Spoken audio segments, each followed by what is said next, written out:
hi kan then om te in sak lai ania tuna ka om na lai hi dom don khop mai hei hi in chung ber ania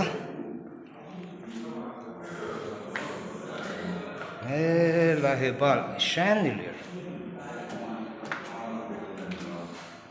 sita pa kan chuka he tai nu berin